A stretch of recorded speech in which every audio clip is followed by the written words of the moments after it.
Yo, what's going on? What's going on? So I guess the NFL 2025 NFL season is finally back.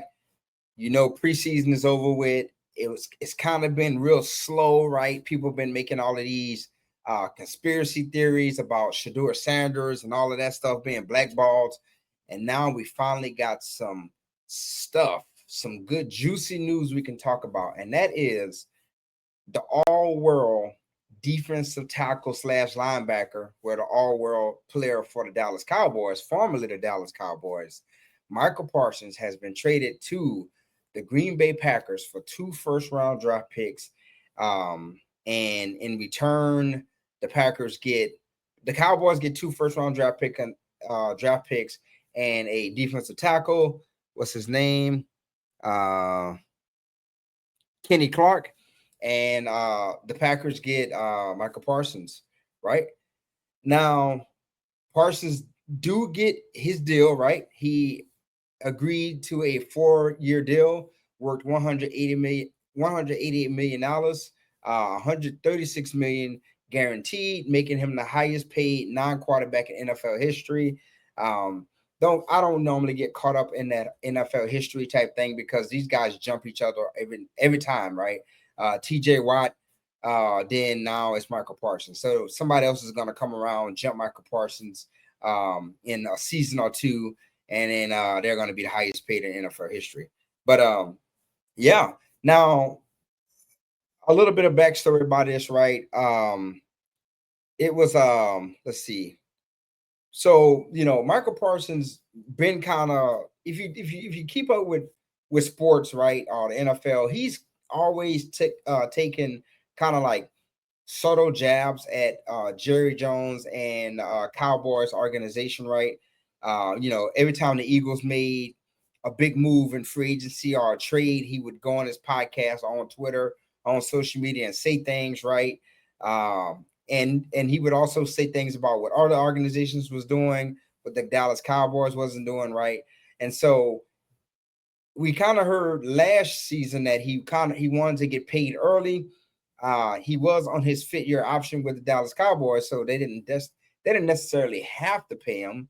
But some teams we have seen that if they have a legit all pro young talent, they will pay them like a year early, right? And so that's what Michael Parsons wanted, but Jerry Jones didn't want to, obviously, because he had to pay, Dak, and he had to pay CD Lamb and all of that stuff. So, Jerry Jones kind of decided to punt on paying Michael Parsons and was like, yo, you can play out your year option and then we'll look at paying you.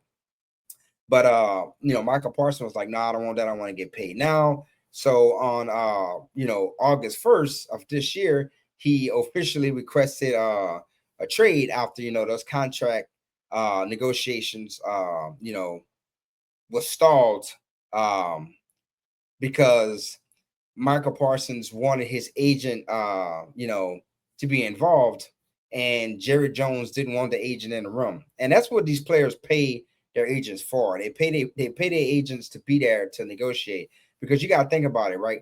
How would you feel if you heard all of the kind of terrible things your boss had to say about you, right?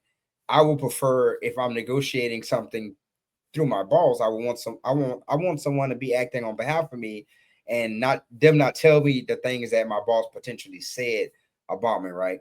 And so we saw Michael Parsons wasn't practicing. He was holding in. We saw him in that final preseason game, just laying on the medical table, holding his head, sleeping, all of those things. And some people that's inside of the NFL, they said that, the damage between Jerry Jones and the Dallas Cowboys organization and Michael Parsons was, damage beyond repair.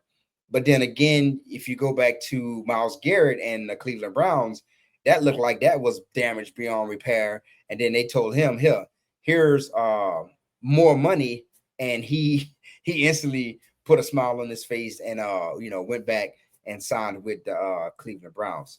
But today the trade went down, and I didn't think that Jerry Jones actually was going to do it. I thought that Jerry Jones was going to eventually sign Michael Parsons. We saw the same thing with Dak Prescott with Zeke Elliott, with CeeDee Lamb, right? So I thought that he was gonna sign Micah Parsons because Jerry Jones, when he drafts players from college, right, he look at them as his sons, right, as his kids, and he normally pays them. So I strongly did not think that they was gonna trade Michael Parsons away, right?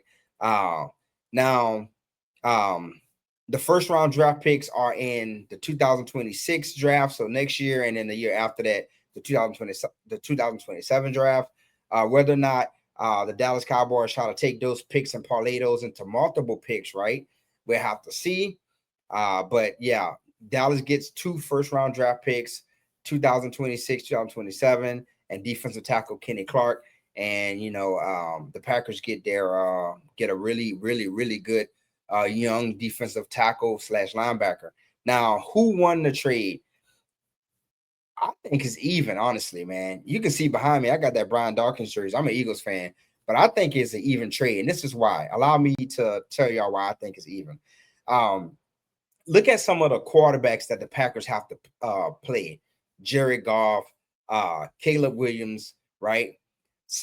A lot of good quarterbacks in that that the Green Bay Packers have to face on defense, right?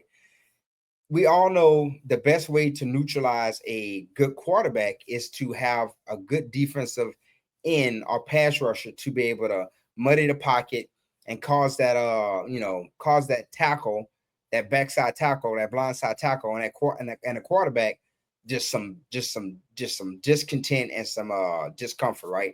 And that's what Michael Parsons does, right? So now the Packers have a bookend edge rusher / linebacker in Michael Parsons, right? To better neutralize some of those very good quarterbacks that they have to play. And the Dallas Cowboys get a veteran defensive tackle to show up the middle of that defense because, it's been said for years, you ain't got to believe me, just go look at it yourself. Some of the things that you heard about the Dallas Cowboys defense, teams like to run it down their throat, right? We saw the Eagles do it. We saw the 49ers do it before. And, the Dallas Cowboys over the last couple of years, that the middle of that defense, those linebackers have been really soft, and small and undersized. So now they have a really big body and a veteran guy like defensive tackle Kenny Clark in the middle of that defense. And Dallas also has multiple first round draft picks. And why is this important for Dallas? Because Dallas is a few players away from the Philadelphia Eagles and the Washington Commanders, right? So if Jerry Jones does the smart thing and take these 2 first round draft picks and maybe parlay them into a few seconds and a few thirds and have a really deep draft where they can get multiple players for these 2 picks, they maybe can catch up with the Eagles. Do I think they will? I don't think they will until Jerry Jones decides to step aside and ride off into the sunset and let someone else run the team. But they could potentially take these 2 draft picks and really, show up, that football team, whether it's on the defensive line, drafting a Micah Parsons replacement, getting, someone on the offensive side of the ball to help Dak Prescott. Hell, they might even draft Dak Prescott's replacement, or they might get someone else, another superstar on that defensive side of the ball. It's going to go from there. Now, it's going to be painful for the Dallas Cowboys because Michael Parsons was their best player on that whole team. He was the heartbeat of that team, I believe, and they just traded him away. So it's going to be tough. I don't have very high expectations for the Dallas Cowboys this season, right? And now you decide to let one of your best players, if not the best player on your team, walk. It's going to be real painful for you. I don't even know who's going to be taking or filling that position that Michael Parsons has just vacated. But he's gone to the Packers. Now he did leave a bit of a farewell, so I'm going to read what he said. He says, "I never wanted this chapter to end. Through it all, I never made any demands. I only asked that the person I trusted to negotiate my contract be part of the process." He also emphasized pride in being a Cowboy and thanked the fans. I haven't been able to look at the fans' reactions right in detail. I did see on Facebook, I got a lot of friends that's Cowboy fans. We all got friends. The majority of our friends are probably Cowboys fans. And I did see some Cowboys fans being pissed off at it happening. I saw some fans from other teams laughing on my Facebook, but I haven't looked on like X or Instagram or anything like that. But I haven't really seen a lot of I haven't seen on overall a lot of reaction yet. I'm probably going to be doing that after this video. But I was actually running an errand when I seen the news, and I was like, all right, got to get home, got to make a video on this this situation that's going on. Just want to see if I'm missing anything before I end this video. All right, yeah. So just to recap, Cowboys trade their star linebacker Micah Parsons to the Packers. In return, they get defensive tackle Kenny Clark plus a 2026-2027 first-round draft pick. Michael Parsons gets his deal. 4 years, $188 million, $136 million guaranteed to make him the highest non-quarterback playing in the NFL. The NFL season is back. It is back within 1 week before game day, right? Before the Dallas Cowboys take on the Philadelphia Eagles to open up the season and to watch the Eagles drop the Super Bowl banners, go Birds, on the Dallas Cowboys, Jerry Jones decides to trade away Micah Parsons for 2 first-round draft picks. All right. Dallas Cowboy fans, y'all let me know what y'all think about this trade. Thumbs up, thumbs down, kind of neutral. You guys think y'all won the trade, lost the trade? Y'all let me know in the comment section below. Everyone else, if you're not a Dallas Cowboys fan, if you're a Packers fan or just a fan of football, NFL football altogether, and you're just excited that the season is back, y'all let me know down in the comment section below. And until next time, I'm out. And if you haven't subscribed to that channel, if you haven't subscribed to this channel, go ahead and do your boy a favor and leave a like, leave a comment, and subscribe to the channel, because without y'all, this channel does not grow, and I'm not motivated to make these videos. I love interacting with y'all in the comment section. All right, I'm shutting my mouth. Until next time, I'm out.